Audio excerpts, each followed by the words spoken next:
Ah, ah, ah, paumanhin. Pasensya na, hindi ko nakita. Binangga niyo ako. Kapag may nabangga ka bang estudyante, hihingi ba kayo ng paumanhin, sir? Aba, oo. Hindi. Sir. Tinatapakan niyo ako.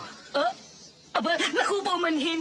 Ayan mo, lilinisin ko ang sapatos niyo. Alam niyo kung may nagagawa ang paumanhin, ano pa ang silbi ng mga alituntunin?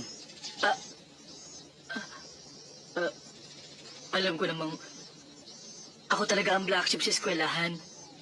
Simula bukas, hindi yun ako makikita. Sir, ang mabuti pa. Bukas hindi na ako makikita! Aray!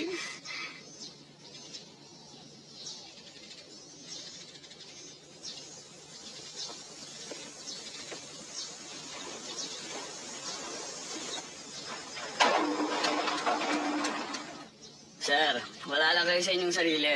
Baka naman may sakit yung tao. Mataas yung lagnat. Masyadong nervyoso. Paano kaya nila nagagawa sirain ang kagandahan ng eskwelahan? Hindi ako makapaniwala. Talagang mga arogante.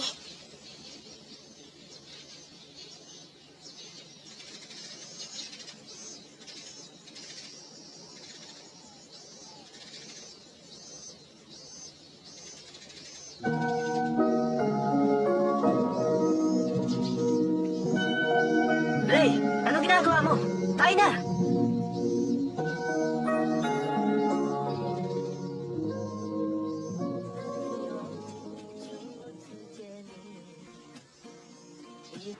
Sumusobra na talagang F4 na yan.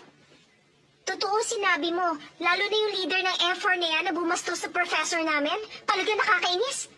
Sana makita mo ang kanilang kabastusan. Gusto ko talagang makita ang mga F4 na yan. Xiaoyu, tumigil ka nga dyan. Ano ba? Mas marami pa nga ang halangang kaluluwa kaysa sa kanila. Oo na, sabihin na natin gano'n na nga. Pero sa school namin, parang bilangguan, impyerno. Dahil pinamumunuan ng 4 na pamilya, tinuturuan para pumalit sa kanilang posisyon. At upang magawa ang anumang gusto nilang gawin. At walang pwedeng makapigil sa kanila. Tigilan na nga natin ang usapang ito. Magkwento ka pa. Sige na naman, Shanchay. Ayoko na. Sige na. Ayaw. Sige na. Ayoko na nga. Sige na nga, sabihin mo na lang kung bakit F4 ang tawag sa kanila. Hindi ka maniniwala, pero nakakatawa. Ang F4 ay para sa flower 4. Nakakaya, di ba? Ibig sabihin, 4 silang mga gwapong bulaklak. At mga milyonaryo. Nahihirang ka na ba? Makinig ka. Mga gwapo nga silang 4 pero walang laman ng utak. Wala silang alam gawin kundi mang-api. Wala silang pagtingin sa kapwa. Kaya naman Piggy 4 ang tawag ko sa kanila. Talaga bang gano'n na sila kasamang tao?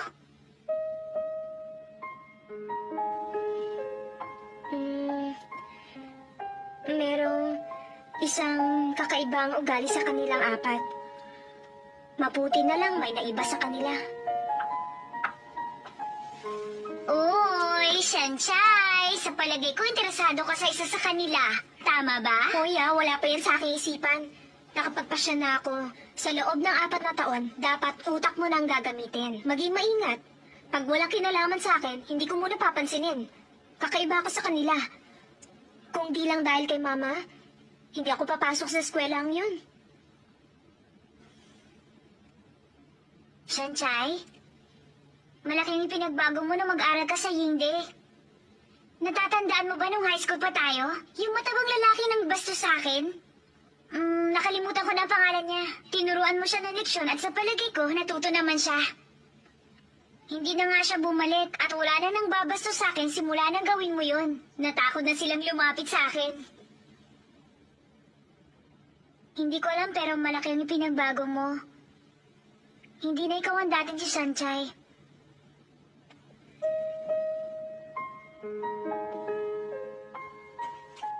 Kung alam mo lang, kinamumuhian ko rin ang aking sarili.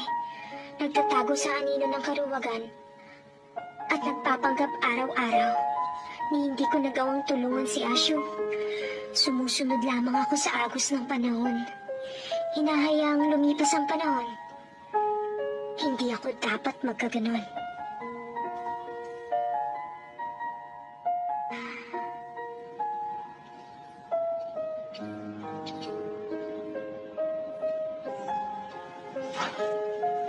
nandito na po ako. Shanjay, napansin mo ba? Ha? Nagpakulay ka ng buhok? Halata naman pala. Ako lang ang nagkulay nito. $260 lang ang gastos ko. Para kayong foreigner. Aba, mabuti naman. Pero mas mabuti kung foreigner ang magiging boyfriend mo. May kakilala ka ba sa school ninyo, anak? Ma, pumapasok ako hindi para maghanap ng lalaki. Hindi mga lalaki. Pag-aaral, oo. Dapat nang mag-aral kang mabuti. Pero napakamahal lang yung tuition fee. Dapat may makilala kang mayaman para hindi naman nakakahiya. Ma, lagi na lang kayong ganyan.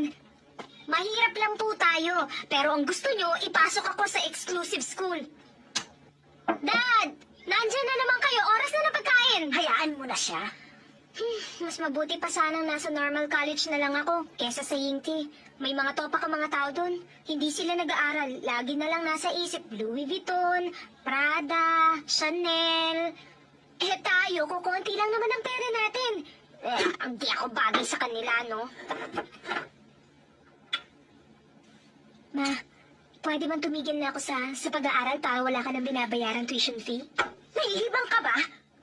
Para sa magandang kinabukasan mo ang iniisip ko. Gusto kong maging mayaman ka pagdating ng panahon.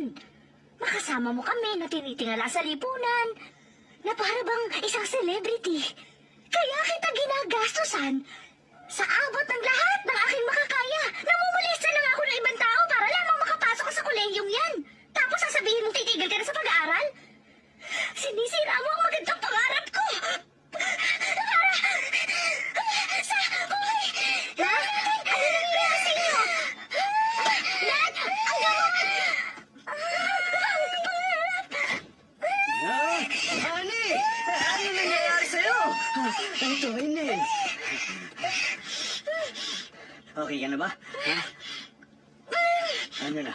Gusto mong sirain ang magandang kinabukasan.